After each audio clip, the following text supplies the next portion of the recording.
Hello viewers, welcome to LNT's recipes. ఈరోజు మనం restaurant style paneer curry ఇంట్లోనే ఎంతో ఈజీగా ఎలా తయారు చేయాలో చూద్దాం.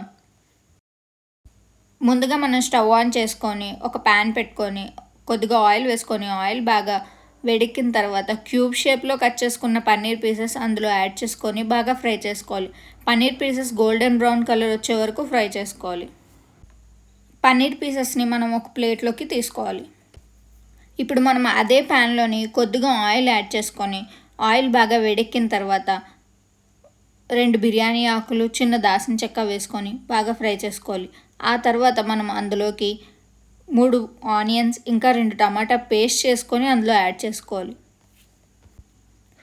ఈ పేస్ట్ని మనం బాగా ఉడకనివ్వాలి. బాగా ఉడికినప్పుడు ఆయిల్ పైకి తేలుతుంది. ఆ స్టేజ్లో మనం చిటికెడు పసుపు, రుచికి సరిపడా ఉప్పు, కారం ఇంకా 2 టేబుల్ స్పూన్స్ గరం మసాలా వేసుకొని బాగా ఫ్రై చేసుకోవాలి.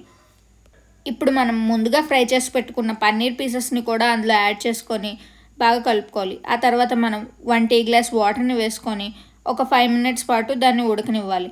కర్రీ దగ్గర పడుతున్నప్పుడు మనం ఇంకో ప్యాన్ పెట్టుకొని అందులో 1 టేబుల్ స్పూన్ నెయ్యి వేసుకొని జీడిపప్పుని యాడ్ చేసుకొని బాగా ఫ్రై చేసుకోవాలి. ఫ్రై చేసుకున్న జీడిపప్పుని ఈ కర్రీలో యాడ్ చేసుకొని స్టవ్ ఆఫ్ చేసుకుంటే ఎంతో టేస్టీగా ఉండే restaurant style paneer curry ready అండి. వీడియో నచ్చితే లైక్, షేర్ అండ్ సబ్స్క్రైబ్.